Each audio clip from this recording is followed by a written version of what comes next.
Seja bem-vindo. Nós participamos da Juventude Aveluz, me chamo Camille. Me chamo Isabela. Vamos fazer a entrevista hoje com eles, convidados muito especiais. Primeira pergunta é: quem são vocês? Podem falar um pouco sobre quem são vocês, o que vocês fazem? O meu nome é Nertan Jucá. O meu é Thelma. Nós somos casados, né? Temos 2 filhas, Ana Beatriz e Letícia. Eu já milito no movimento espírita desde os meus 12 anos de idade, quando conheci a doutrina, me encantei com a doutrina primeiramente, não é? Eu brinco sempre que eu digo assim, eu sou um teimoso por natureza. E eu tenho como lema de vida aquela frase, não é, poética de Gonzaguinha que diz: viver e não ter a vergonha de ser feliz. Cantar e cantar e cantar, a certeza de ser um eterno aprendiz. Então eu digo, nós somos aprendizes da vida, né, Thelminha? Exatamente. Como eu já disse antes, né, meu nome é Thelma, sou casada com o Nertan, e a gente, antes de tudo, está aqui na atividade hoje, né, representando o grupo Sintonia de Luz, que é um grupo de arte, né? Principalmente de música, mas de poesia, às vezes até de encenação, já aconteceu até dança, né? Em alguma apresentação. E a gente se reúne com mais outros amigos, sendo que hoje a gente está numa versão mais reduzida, né? Devido a outras atividades. Eu estou no movimento espírita desde que eu nasci. Aliás, antes de eu nascer, que minha mãe já fazia parte do movimento, já coordenava algum grupo, né, na federação, na Sociedade Espírita de Cultura e Assistência, Francisca Maria Araújo, conhecido por muitas pessoas, e já participei da Conferma na barriga dela, né, já ia para o evento de jovens dentro da barriga, então eu tive essa bênção, né, de conhecer a doutrina, já nascer conhecendo, ou então o medo da espiritualidade de eu fugir era grande, aí eu já disse: minha filha, vá logo aí para não ter perigo, né? Desde o começo. Então é mais ou menos Desde isso, o começo. um resumozinho, né? Eu desde jovem também venho, né, nessa busca, né? Nasci dentro de uma família católica, metade evangélica. Aos sábados eu estava na igreja, no domingo eu estava na assembleia, né? Ou seja, as orientações vêm desde cedo, e as percepções também, como espírita, como médium, né? Militamos no movimento espírita de muito tempo, fomos coordenadores de estudos sistematizados da Federação Espírita, na gestão do pai dela como presidente, seu Arlindo Araújo. E o interessante falar que o grupo Sintonia de Luz surgiu do nosso evangelho fraterno, onde nós recebíamos muitas pessoas, e essas pessoas participavam, né? Estavam presentes nesse momento. Nós tocávamos violão e o Grupo Harmonia ia fazer uma apresentação na Semana Espírita de Touros e não pôde ir. E seu Arlindo me colocou a responsabilidade, disse: Nertan, toca violão, Nertan vai. Eu digo: não, eu só vou se os outros forem também. E daí nós formamos o grupo, começamos inicialmente cantando músicas de outros grupos, de outras pessoas. E hoje já temos um trabalho autoral bastante desenvolvido. Completamos, dia 23 agora de novembro, 10 anos. Inclusive gostaria de convidar a juventude do Aveluz, juntamente com a juventude espírita que nos acompanha e os demais amigos, para no próximo sábado, dia 2 de dezembro, nos acompanhar na nossa live de 10 anos do grupo de arte e música espírita Sintonia de Luz, que será transmitido pelo YouTube a partir das 19 horas. Não é? Paulino vai divulgar aqui no grupo com vocês o link e vocês reportam para o grupo de juventude. Tá certo? Pode ser assim? Com certeza. Nertan, para os jovens que estão conhecendo a doutrina espírita, qual é a visão de Jesus para o espírito? Poderemos um dia ser igual a ele? Com certeza. Isso aí é uma pergunta que eu respondo logo de cara. Com certeza. Vai ser fácil esse caminho? Não. É uma jornada longa, é uma jornada de muitas transformações. Vamos passar por muitos percalços ao longo dessa estrada, mas não podemos desistir. Porque Jesus é o Espírito que nos foi encaminhado e está conosco desde a preparação para a criação da Terra, da preparação da Terra para o sistema solar em si e da Terra para que pudesse nos receber. Esteve conosco nos trazendo uma revolução, mas não a revolução das forças, como alguns pensavam que Jesus fosse interferir nos conceitos, interferir no Estado romano, mas Jesus, dentro da política, né, da época, mas Jesus nos traz uma revelação, traz a boa nova, que é o Evangelho redentor, um Evangelho onde ele nos mostra as possibilidades de convivermos com os diferentes, com as diferenças, sabendo respeitar a todos, podendo estender as mãos, né, acolhendo aqueles que batem a nossa porta. E o próprio Gandhi já dizia que não entendia os cristãos, né, que perguntaram se Gandhi era cristão. Ele disse que não era cristão, mas que admirava muito o cristianismo, mas só ficava triste porque não entendia porque os cristãos não seguiam os ensinamentos de Jesus tal qual deveria ser. Lógico, ainda somos espíritos imperfeitos, ainda temos uma longa jornada nessa caminhada espiritual, precisamos nos adequar à realidade de mundo e à condição de mundo que vivemos hoje, porque nós vamos ter que entender que o erro ele deve ser entendido não como uma punição, você errou, você tem que ser punido, você tem que ser cobrado, não, mas que quando a gente entende que o erro ele faz parte do processo de transformação do homem renovado, a gente vai ver que o erro incorre em responsabilidades. E as responsabilidades nos dão direcionamento e faz com que esses erros se tornem bases sólidas para que no futuro a gente não erre novamente, não é? Mas a gente ainda vai errar, mesmo assim, sabendo que aquilo é errado, muitas vezes vamos cair nessa caminhada, passar por dificuldades, porque o nosso espírito orientador, o nosso irmão Hadashi, ele diz que nós temos que passar pela recrudescência da prova. O que é recrudescer na prova? É você passar pela prova em diversos momentos, em estágios diferentes. Um exemplo, se eu acho que eu sou uma pessoa faladora, gosto de falar dos outros, aí eu digo, não, agora eu me tornei espírita, eu não vou falar mais de ninguém. Aí eu jogo aquilo ali por debaixo do tapete. É lá na frente, aí vem outra situação, aí eu estou lá, eu falando da vida dos outros de novo. Aí muda, não quero mais. Aí até o dia que eu possa, então, dizer assim, não, isso aí não é legal. Não, já passei por isso, não quero passar mais. Consolidei aquela prova. Então, você passar por uma prova várias vezes se chama recrudescência das provas. E a juventude vai passar por muito isso, porque a juventude vive um momento de muitas transformações, né? Transformações físicas, biológicas, psicológicas, sentimentais,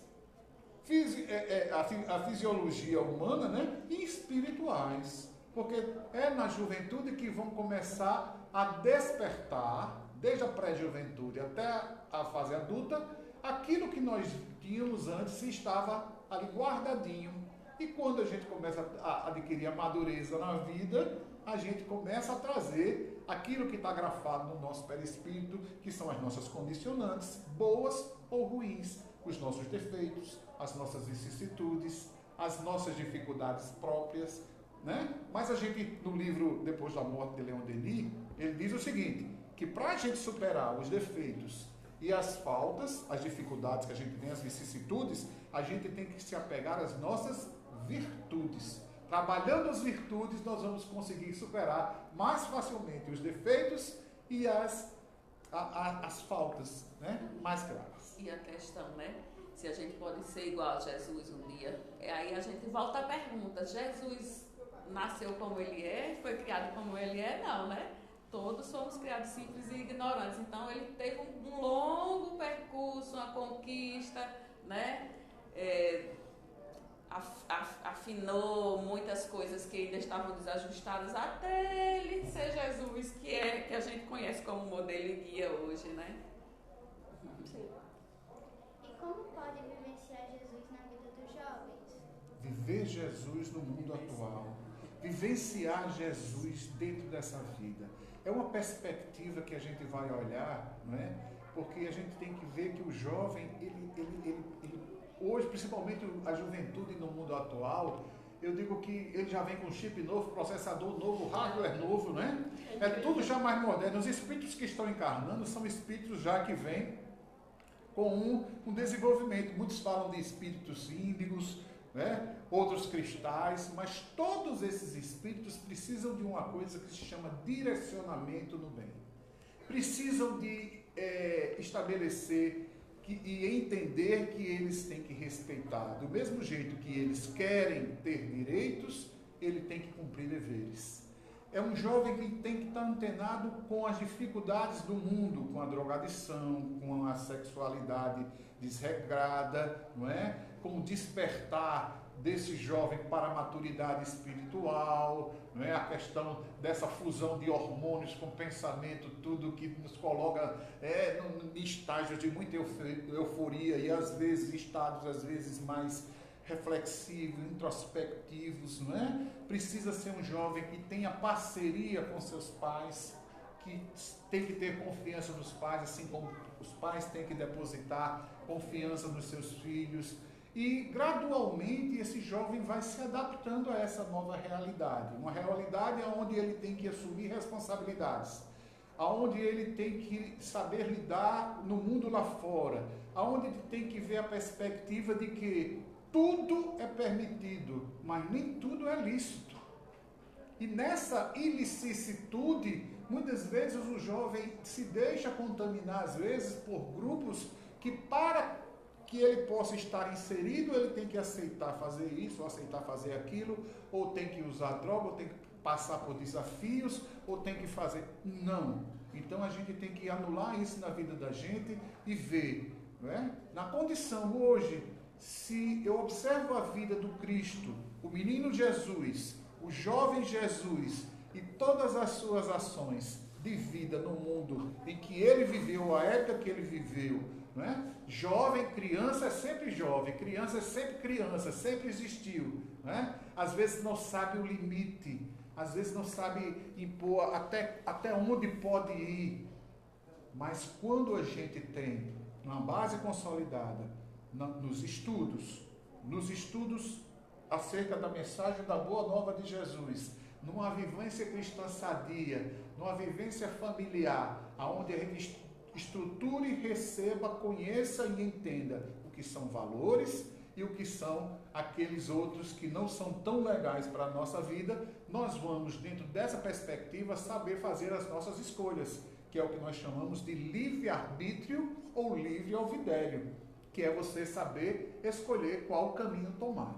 Mas mesmo assim, se você escolher um caminho achando que aquele caminho é certo, mas tomou uma decisão errada, entenda, né? Nós vamos ter muitos tropeços, vamos cometer muitas faltas, mas quando a gente está na tentativa do bem e a gente está lutando contra isso, a gente vai superar tudo isso e vai transformar essa dificuldade em bases sólidas para crescer, aprender, vivenciar, amar, compartilhar.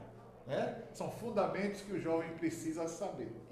E observar também, por exemplo, Jesus, quando dessa última encarnação dele, ele não ficou isolado da sociedade, de ninguém. Pelo contrário, se ele tivesse feito isso, não teria atingido o objetivo, né, que ele se propôs. Ele convivia com todos, mas não queria dizer isso que ele era igual a todo mundo, né? Então a gente saber entrar e sair, eu acho que vocês já devem ter ouvido, né? Saber entrar e sair dos locais, dos grupos, né?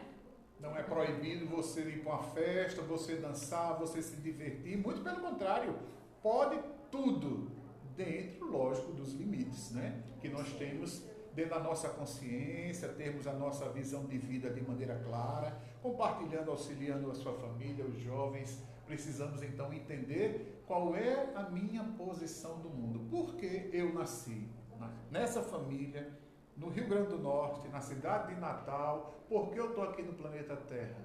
Existe uma razão. Ninguém está aqui simplesmente de passageiro.